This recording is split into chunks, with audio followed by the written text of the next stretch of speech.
monde impossible, nous demandons des questions. Vous avez Cuba, vous avez le Brésil, vous avez les Antilles françaises, dites françaises.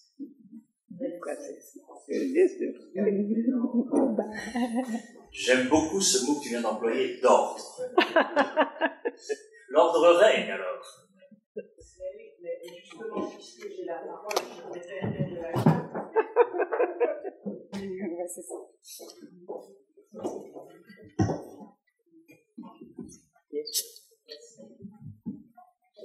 Eh bien, je remercie les trois intervenants de ce matin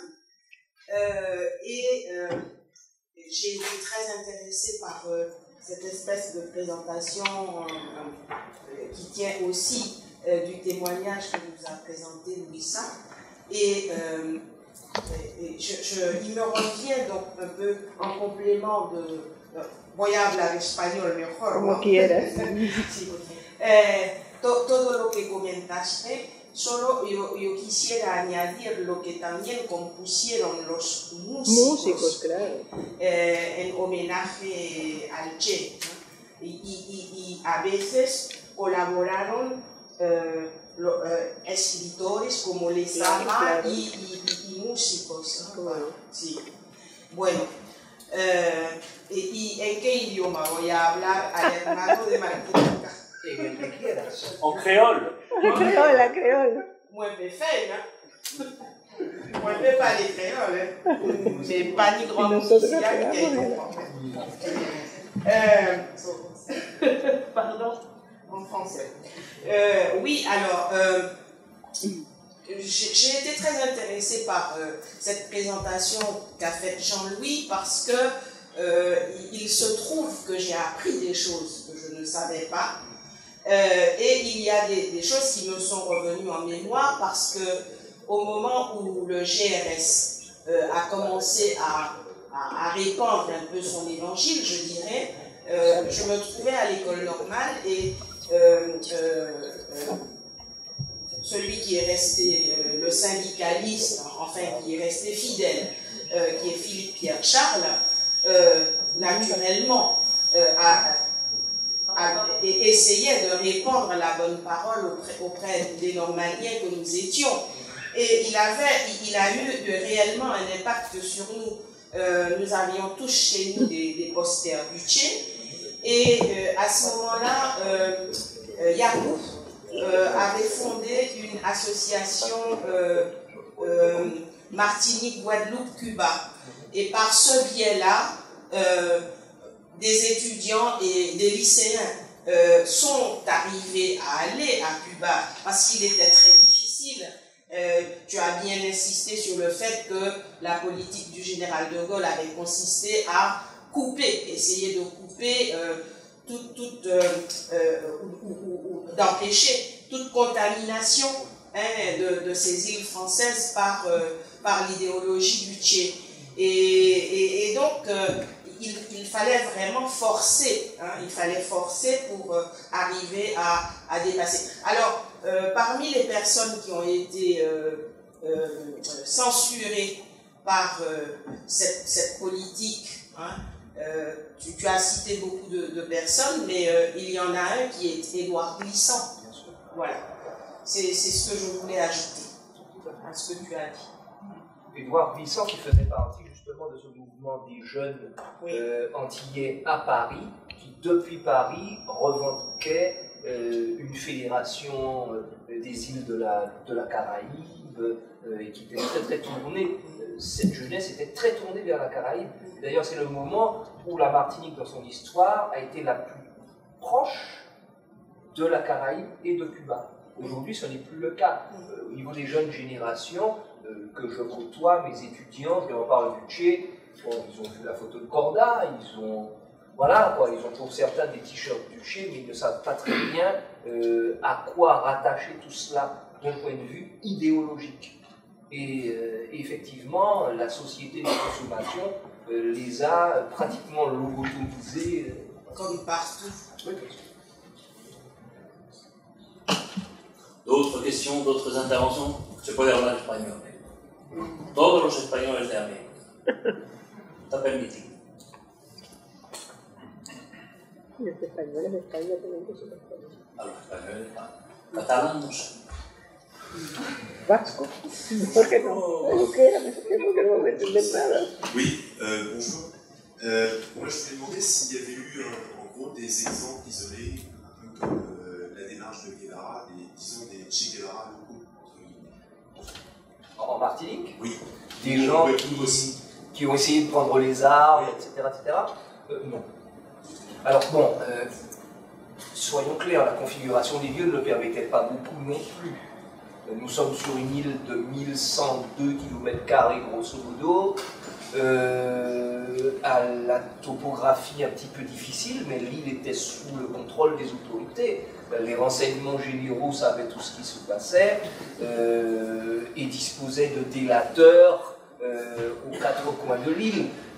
Du coup, il devenait très très difficile de réunir des armes, de monter une action révolutionnaire, fût-elle minime.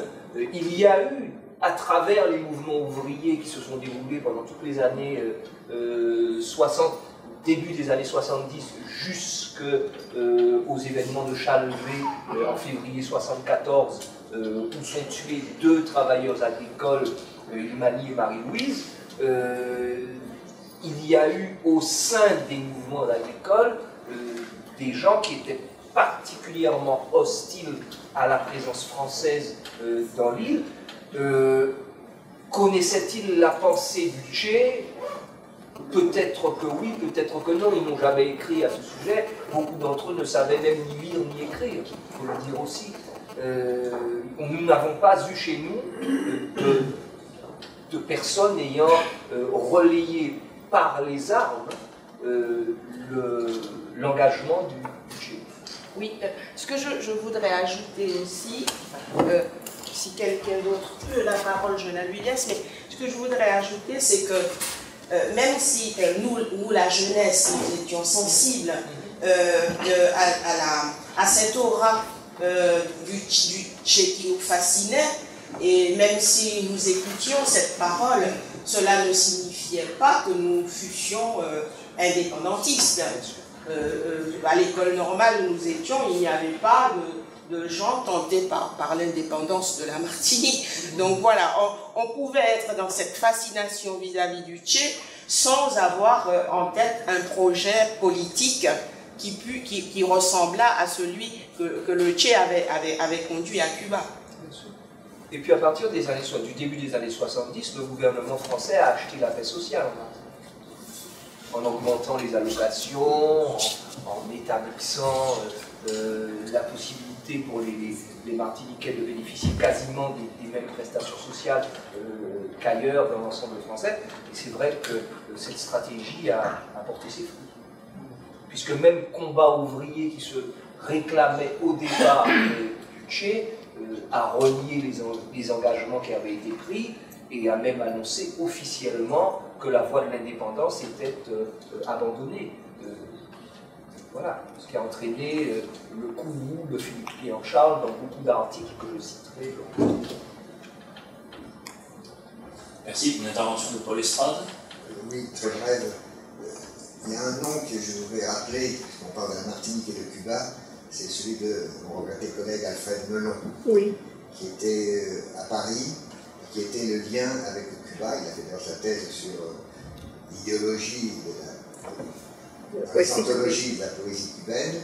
Il a participé à tous les colloques que nous avons fait dès le début, dans le cadre du Centre de nationalité cubaine, et qui était un militant économiste à Paris, de la Martinique. Voilà. Et ça me fait, du coup, j'évoque deux anecdotes par rapport avec lui. Je trouve que j'étais avec lui en 1980 à la Havane. Il était invité au jury. Voilà. Et lorsqu'on a proclamé les prix, le présentateur de Casas Américas a dit, voilà, il y a Madame Tansi Borejon, Cuba, Monsieur Estrade, France, et Monsieur Melon, Martinique. Et il y avait dans la salle l'ambassadeur de France, qui s'est senti obligé d'intervenir pour dire, à preuve du contraire, M. Melon appartient et représente la France. Voilà.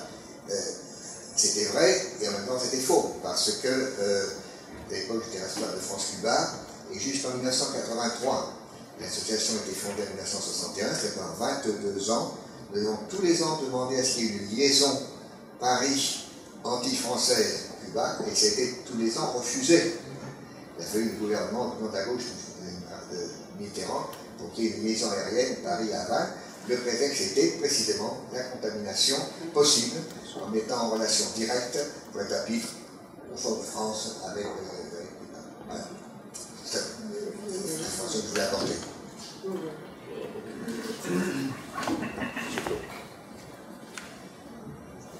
Oui, Philippe Bonnet.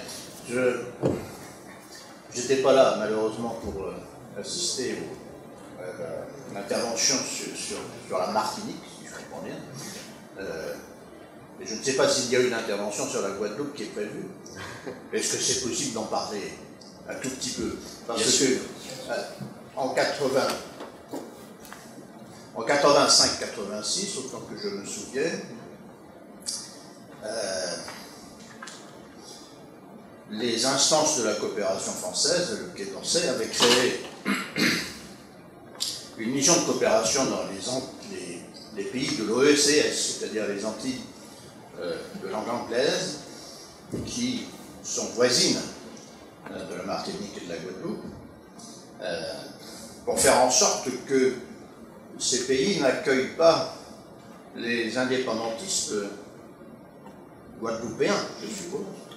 Et donc le mouvement en Guadeloupe a été relativement différent. Enfin, l'animation politique a été beaucoup plus forte, me semble-t-il, en Guadeloupe qu'en Martinique. Et donc, il est possible qu'en Guadeloupe, il y ait eu effectivement des résurgences du Tché et que quelques indépendantistes se soient inspirés de ce modèle.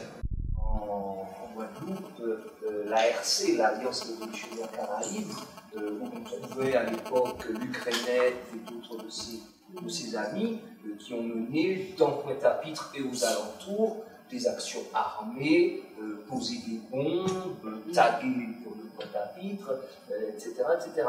Ce sera une deuxième partie de mon travail. Je commencerai à m'intéresser d'ici quelques mois, lorsque j'aurai terminé de débroussailler tout ce terrain martiniquais qui est un peu complexe. Les broussailles sont touffues.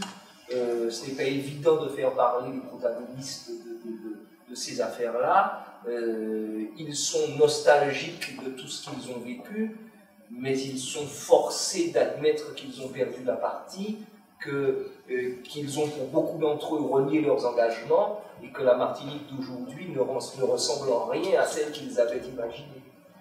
Les amener à en parler est pour eux un déchirement assez profond, et c'est vrai qu'il m'en a coûté lors des entretiens de terrain, justement d'amener ces protagonistes-là à évoquer leur échec, et à évoquer leur échec face à quelqu'un qui n'était pas du sérail. Je ne suis pas un révolutionnaire moi-même, je n'ai pas été l'un des fils de leurs compagnons de lutte, ou petit-fils de leurs compagnons de lutte. Ils me voyaient un petit peu comme quelqu'un qui allait porter leurs paroles à Paris, mais qui risquait aussi de dire des choses qui échapperaient à leur contrôle. Et ce n'était pas faux. Moi, j'aurais une question pour toi, Jean-Louis. Dans ce transfert d'idées, et comme Louis en parlait très bien de ce qui a été publié, est-ce que, par exemple, les ouvrages de Maspero arrivaient jusqu'aux antillaises? Oui. Donc, il n'y avait aucune censure, il y avait... Non, il n'y avait pas de censure de ce point de vue. Ces ouvrages arrivaient, mais ils n'étaient pas diffusés à grande échelle. Ça restait le privilège de quelques initiés de les avoir dans leur bibliothèque. Donc l'État, de ce point de vue-là, ne craignait rien. Donc les militants ne dépendaient pas de traductions qui étaient faites à Cuba. Non. Merci. Une question au fond, donc un micro. permiso vuelvo al español. Yo tenía una pregunta para Luisa. En las intervenciones se ha visto la influencia de Che en diferentes momentos y en diferentes lugares, y la experiencia como joven de Luisa, y voy a ser un poco indiscreto, porque hace un par de días pregunté en clase, donde hay una estudiante que usa, si alguien sabía decirme cuál era la revolución socialista, ejemplo histórico de la que estábamos conmemorando el centenario en estos días, y nadie, incluida la estudiante rusa, supo responderme. Y yo me preguntaba sobre cuál era su opinión respecto de la imagen que la juventud cubana actualmente tiene hoy del Che Guevara. Si se distingue el icono de la figura política, si la juventud cubana en el ámbito universitario o en otro ámbito es consciente de la dimensión política de Che Guevara. Bueno, en la Cuba de hoy, en que hay una juventud no totalmente identificada con un proceso revolucionario que tiene 50 años, sin embargo, la figura del Che sigue siendo un personaje con toda la mitificación que ha habido de él, y además con la perspectiva que siempre se ha tenido del Che como alguien que tenía una actitud ante el dogma bien antidogmática, por decirlo así.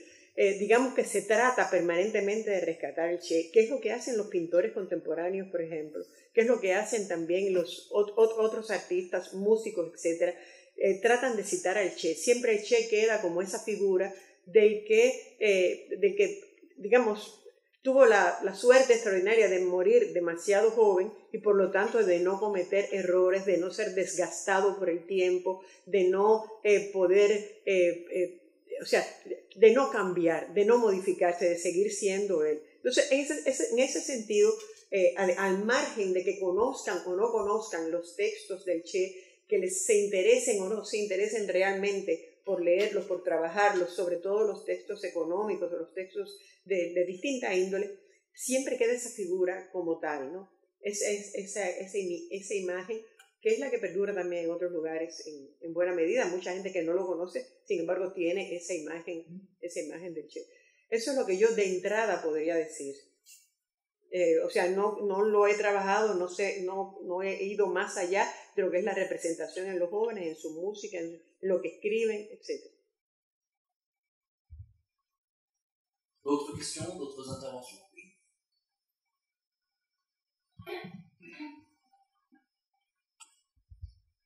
Sí, coincido totalmente con lo que acabas de decir, porque yo les comentaba a mis amigas que algún día estuve tratando del caso de Che Guevara con unos vietnamitas, un hombre de unos 70 años y uno más joven.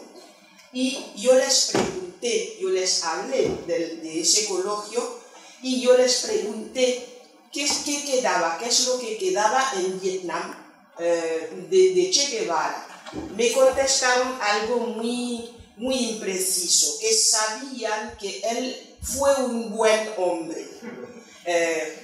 Yo les pregunté, ¿pero por qué? El hombre de más años me contestó eso, que él sabe que fue un buen hombre, pero en realidad no sabe por qué. Es un médico que lleva varios años viviendo en Francia. El más joven sí que me preguntó que le explicara, que me pidió que le explicara quién era Che Guevara. Y yo empecé pues a decirle, a darle algunos elementos históricos y se puso muy atento. Y entonces me dijo que iba a buscar la información para saber quién es Che Guevara. Eso me pareció un buen ejemplo de la evolución que está sufriendo pues, el imaginario, la representación que fue construyéndose en torno al personaje. Yo creo que en ese sentido también ha tenido mucho que ver el cine contemporáneo. Las películas recientes sobre el Che, los diarios en motocicleta, la película sobre Che Guevara, las dos partes, también han influido, han dado a conocer otro Che a la gente joven, a la gente más joven que es más asidua, y también la participación que tienen ellos en todo lo que tiene que ver con medios alternativos de comunicación, de enterarse de cosas, todas las posibilidades que tienen hacen que busquen y que encuentren cosas también. Sí, para completar o añadir elementos, en Vietnam salió, y hablaremos de ello el sábado, un manga, ¿no? Que es una biografía de Che, como salieron en muchas partes del mundo. Y bueno, lo siento mucho, pero no pudimos invitar a Soderbergh, la película que tú hablas, que es realmente una película muy lograda, y saben ustedes que él tuvo tremendos problemas para llegar a rodearla, que no pudo rodear en Estados Unidos y que terminó con presupuestos europeos. Bueno, ya. Una cuestión, bueno, gracias. En ese sentido, decía, o sea, los jóvenes se han dedicado a buscar, es decir, las entrevistas a los autores, Benicio del Toro, a todos, a Gael, a todos los que han estado. Entonces eso tiene que ver también con el tipo de... Una pregunta, bueno, gracias a ustedes tres, realmente que fueron muy interesantes, apasionantes sus ponencias, y gracias a Luisa por las imágenes que echaste, que son realmente tesoros para nosotros, porque la mayor parte no las pudimos ver o no las podremos ver en otro lugar, sino en Cuba a lo mejor. Y una pregunta para Susana Bley, en español o en francés, como quiera, paso al francés. Donc merci Suzanne aussi pour ton travail. Et moi je voulais savoir si tu as, toi, si tu as des éléments pour retracer en fait le cheminement de la conservation et de l'iconisation du Che entre 67 et le mouvement actuel des centenaires. Merci pour cette question, parce qu'en fait c'est ça que je voudrais montrer aujourd'hui quand j'ai fait mon exposé. Quand j'ai parlé donc de Pietro Maria Casotta des années 67, 68, il arrive en janvier 68. Et quand il fait ses poèmes, il vit, il commence à faire ses rapports, non? Dans un moment où personne ne peut faire des rapports, personne ne peut critiquer les régimes militaires. Donc il commence à faire il montre la réalité d'un fond de l'Amazonie, et comment, à partir de ce travail, va se former donc, la commission pastorale de la terre, qui va après donner origine au mouvement de Santerre. Donc, par rapport aux jeunes, donc, quand je vais de mon terrain, qu'est-ce que je vois? Je vois des boucles d'oreilles, je vois des montres, je vois des chemises, c'est comme si des Che étaient là, incarnés c'est juste un exemple, j'étais dans la fête humanité, là, septembre, donc j'arrive, ici, on a un comité d'amis du mouvement de Santerre, donc on était dans la baraque, comme on dit, dans les stands de France-Amérique latine. Donc, on a un petit morceau pour nous, donc pour les militants, donc, comité de notre famille. Donc, il arrive un collègue avec un casquette avec les Che Guevara. Il dit, mais c'est marrant, parce que j'ai jamais vu. Oui, c'est là, j'ai acheté au Brésil, chez le Santerre. Donc, voilà, il a passé tout le temps dans la fête humanité. Donc, je pense que cet héritage qui vient de l'Église, hein, de certains évêques, hein, c'est pas tout le monde, une partie de cette Église, et qui va venir, ce que je voulais peut-être montrer aussi, que c'est pas un langage technique, c'est presque des poèmes, la chanson, par exemple c'est Lettres de l'amour, non, c'est tout un programme, donc Lettres à Cuba, donc à Marighella, donc tous les gens qui ont été donc les martyrs, et aussi à l'occupation, à la solitude, à la difficulté de tenir dans un campement. Donc c'est comme si ce que on disait, donc le fait qu'il n'a pas changé, hein, cette idée qu'on peut être cohérent et qu'on peut faire mourir pour son idéal, c'est ça qui est présent. Donc, je ne sais pas si je réponds, mais donc, voilà, merci. En castellano, una doble pregunta para Luisa. ¿Está todo dicho sobre el Che? No. Entonces, tiene que ver esto con la investigación histórica. Claro. Y con la conservación de los documentos. De eso vamos a hablar después, yo me toca hablar de esto, pero estamos dando una batalla en Bolivia porque se abran los archivos, porque se recupere material en manos privadas, porque se permita a los civiles entrar a los archivos militares, que todavía no está permitido. Estamos luchando porque se desclasifique toda la información que hay en Estados Unidos sobre el tema. La pregunta es si también en Cuba podría de alguna manera repercutir esta idea de que hay que ventilar todo, hay que abrir todo, por lo menos gradualmente, en la parte de los archivos. Bueno, en Cuba se trabaja en el Centro Che Guevara, que tienen la mayor parte de los documentos, pero sin duda tiene que haber documentos también en espacios gubernamentales, en archivos que no solo pertenecen al Che propiamente dicho, sino que tienen que ver con toda la historia de la Revolución Cubana. Esos archivos se trabajan hasta cierto punto por estas instituciones que se ocupan de ellos. Uno de los grandes temas que nosotros desarrollamos y que hablamos y que planteamos es la escasez de trabajo sobre la historia de la Revolución Cubana propiamente dicha. O sea, del 59 hacia acá hay mucho que publicar, hay mucho que preparar, sobre todo compendios de documentación, poner toda una serie de documentación al servicio de los investigadores. Eso, hay mucho material clasificado, dadas las características que yo entiendo perfectamente bien de la situación de bloqueo, de la situación militar, de la situación, etcétera, que existe en Cuba. No sé en qué momento eso se irá poco a poco abriendo, se irá desclasificando toda una serie de materiales, pero sin duda alguna, sin tenerlos todos, es muy difícil tener un conocimiento completo de la historia del Che y de la historia de la Revolución. Yo no creo que eso sea algo que se pueda conseguir inmediatamente. Bastante se ha trabajado en relación con la documentación del Che que posee la familia. Y la familia, la viuda y la gente de la oficina del Che han trabajado bastante en dar a conocer documentos. Eso es lo que yo sé hasta ahora. Más no sé. Bien, je remercie tout le monde.